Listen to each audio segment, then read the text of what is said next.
Hey everybody, how are you doing? This is S. Anthony Thomas. This is Yes Anthony Says podcast episode number 492, and I'm going to name this episode The Might As Well Bandit. The Might As Well Bandit. And I'll tell you why.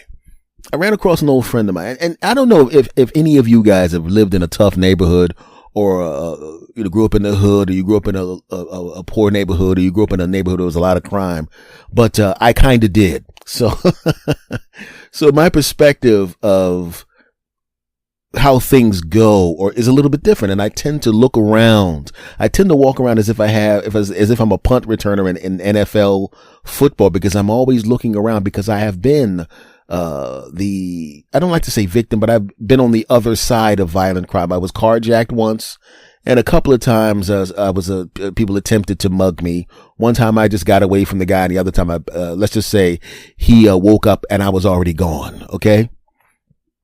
So I know what it's like to be and having not been a criminal, I have never been on the other side because I've never committed a crime. But not that being said, I know what it's like to be on the other side of crime, to have someone do something to me.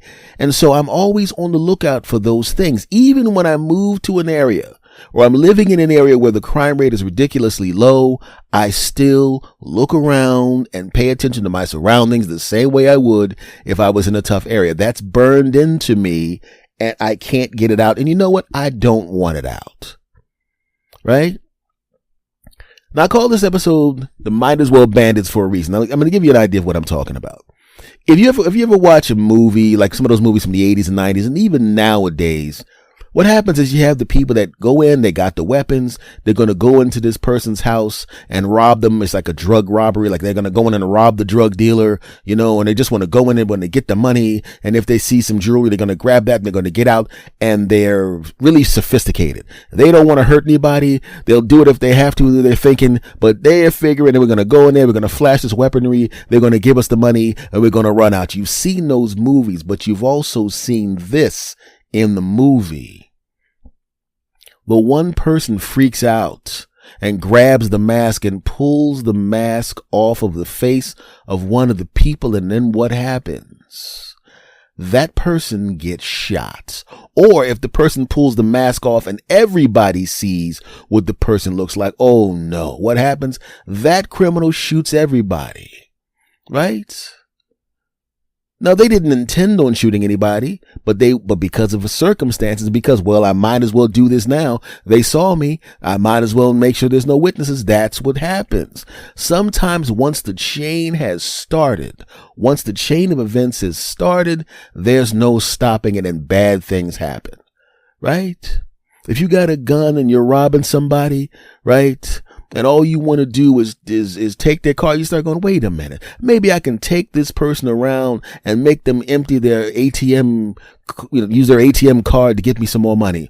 Or, and then you see these crimes on TV and you see these crimes in real life. And very similar to what I just described in the movie, back in my hometown, there was a big story a long, long time ago where a guy goes into a place to rob a guy. I think the guy owed him some money. And unfortunately, his mask slipped off. All these people see him, and a whole bunch of people got taken off of this plane of existence because his mask came down. It was a big story in my hometown 1.5 million years ago. And that's what happens. Once the flow of activity starts, once the crime starts, a lot of times the person just takes your car. Like in my case, I didn't resist. I'm not getting shot over the car like that, right? Or what about somebody else wasn't as calm, cool, and collected as I was and freaked out and didn't move fast enough, right? This person probably just wants to take the car, had no intention of shooting you. They had the gun just in case. But if they didn't have the gun, if they didn't have bullets in the gun, had they not chosen to try to carjack somebody, they wouldn't have been in a position where, oh no, you wind up shooting somebody. Now, I say this to tell you what I'm talking about. I was sharing an apartment with somebody. Sometimes you do comedy condos.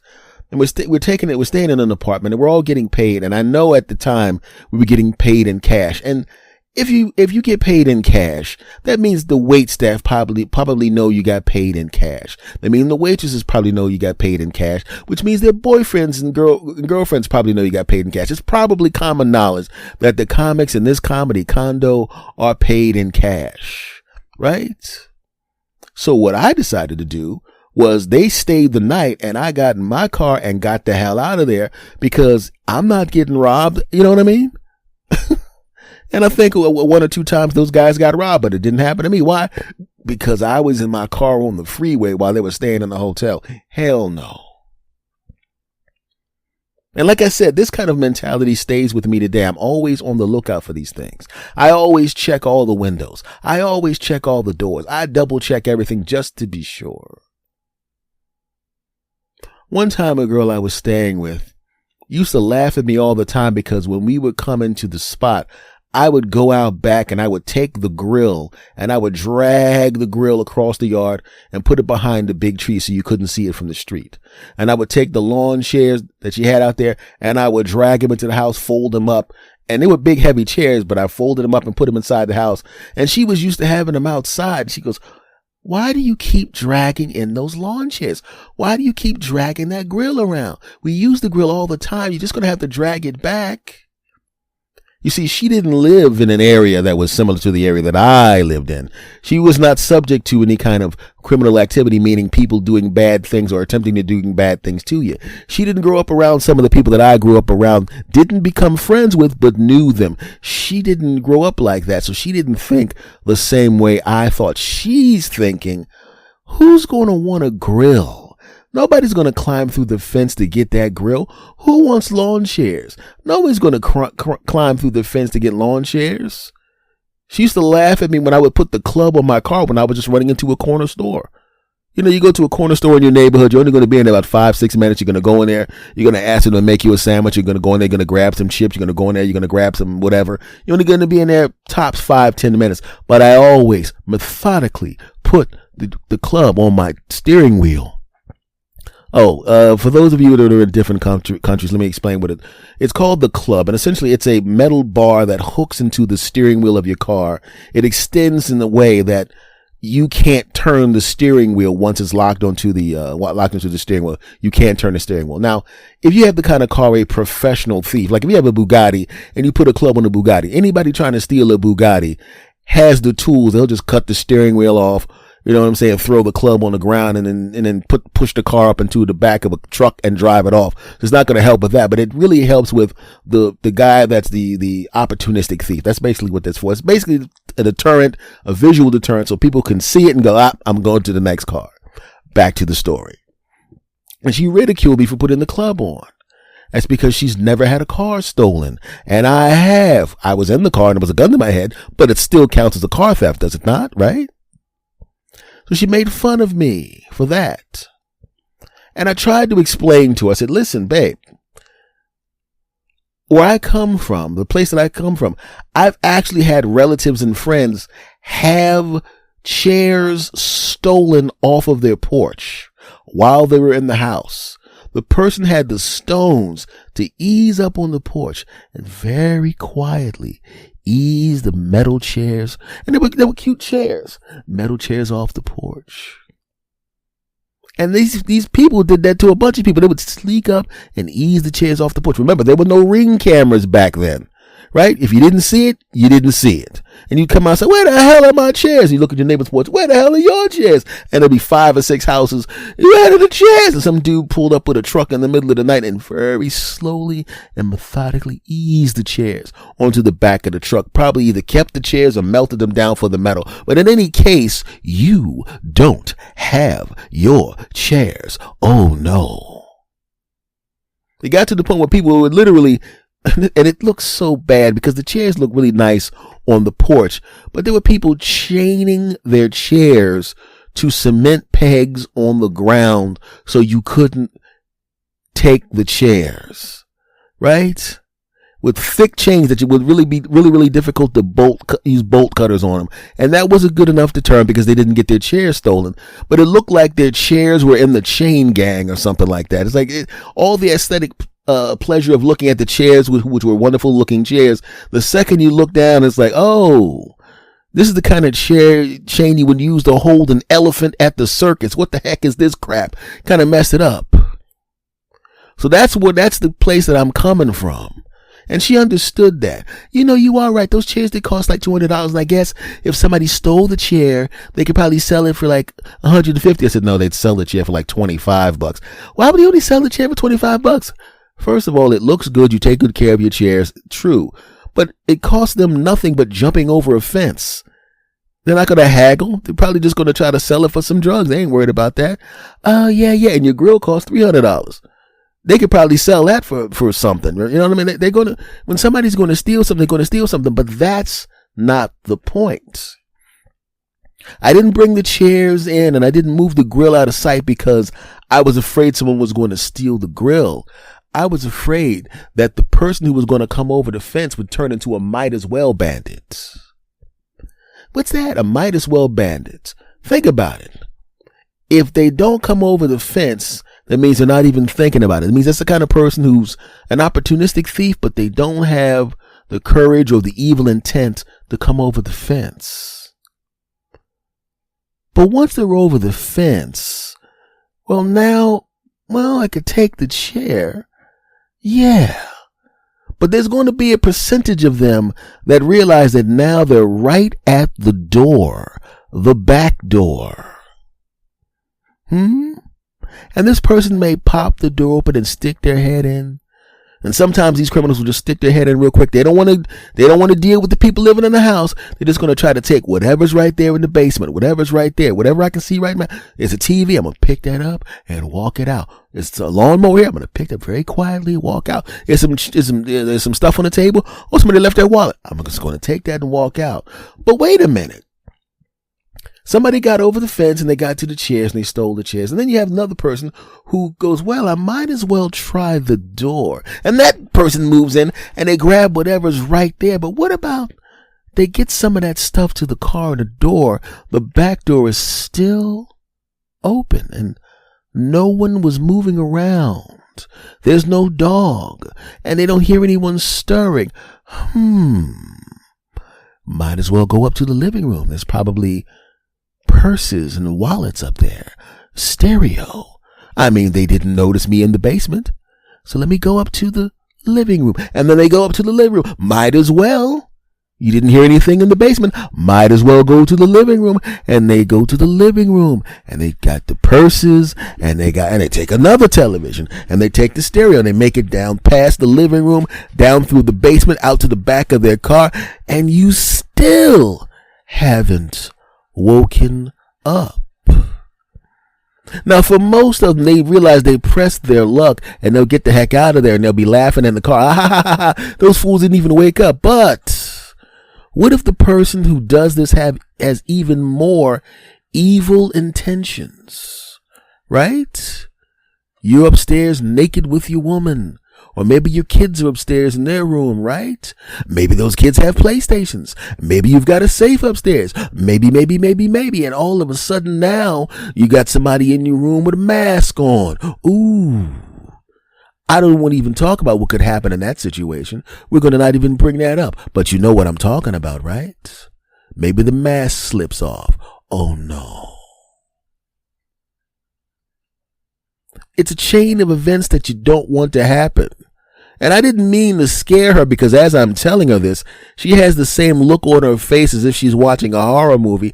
And she goes, is that really possible? I said, how many times have you watched the television news and seen horrific things happening to people because they didn't take precautions? People walking back outside because they were so used to the neighborhood being so great that, how many times do you have to have somebody leave their car door open? Leave their keys in the car with the car door unlocked. How much time are you saving? 6 seconds? Why would you leave your car door unlocked? Why would you leave your car keys in the car? Why would you do that? Right? And you should be able to do that. You should be able to keep your door unlocked while you're in the house and only lock it when you leave. You should be able to do that. But do you? I don't. There's a lot of might as well bandits out there. And it doesn't even necessarily have to be something as evil as crime. It could be might as well infidelity. How about that, right? I've been on the other end of that. I've never cheated, but I've been on the other end of that, right? You trust your spouse and they've never given you, I've never been married, but you trust your girlfriend or boyfriend.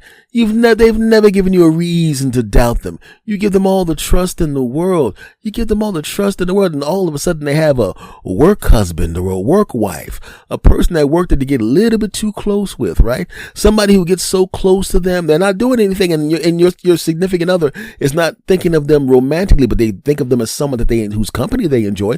Not a problem until they start calling the house. If it's not about work, why is this person who's not the significant other calling the house?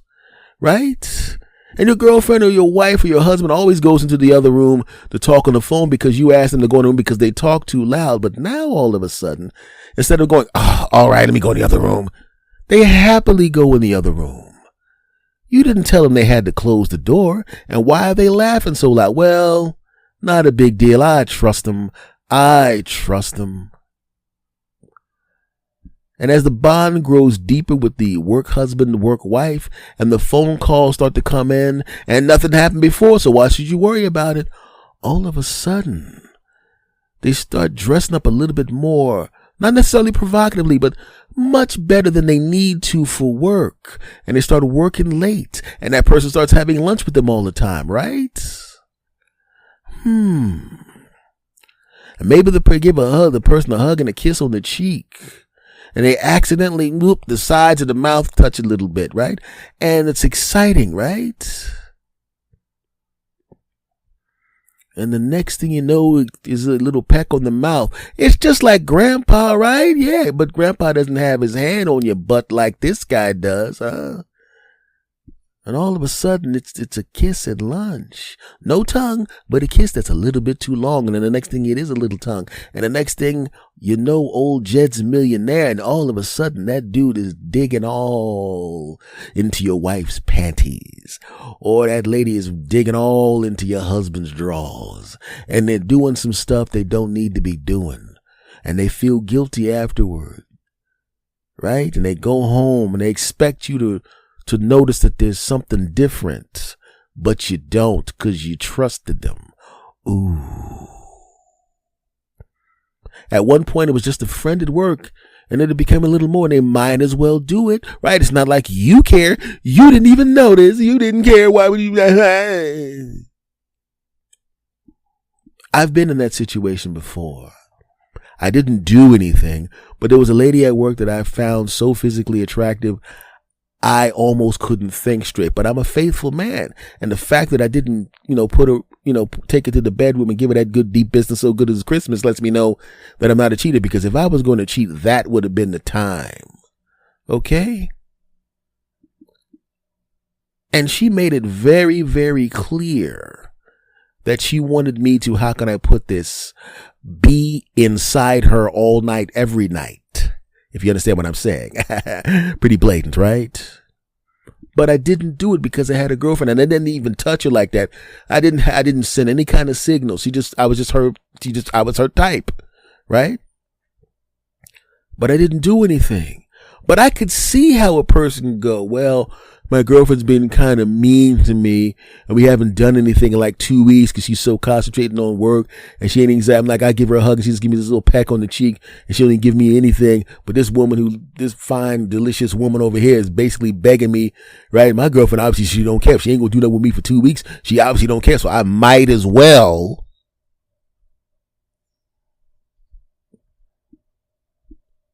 We all have the potential to become a might as well bandit. The potential is always there.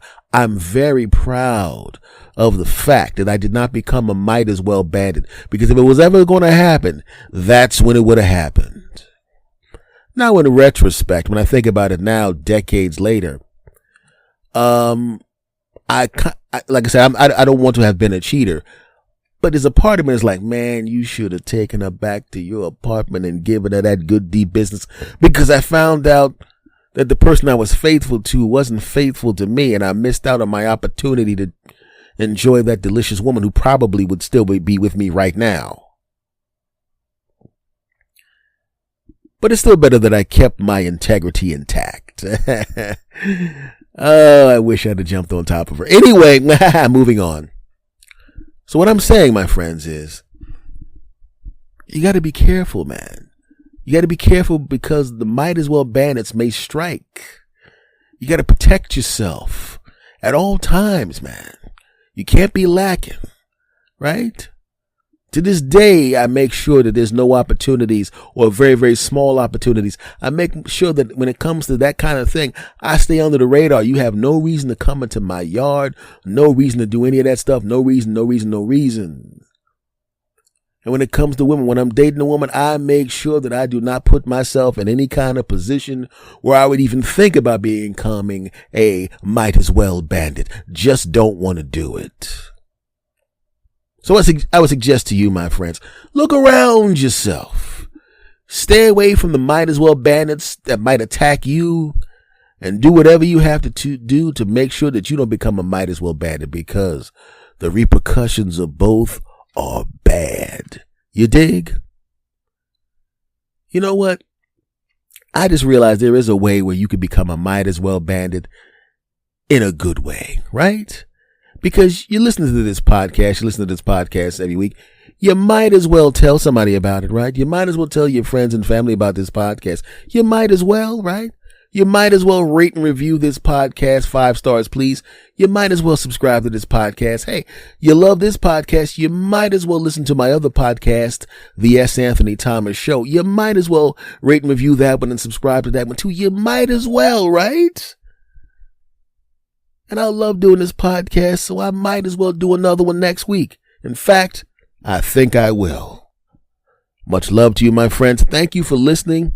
I will talk to you next week. And if you've noticed, I actually have my voice back. All right, my friends. Thanks for listening. Take care.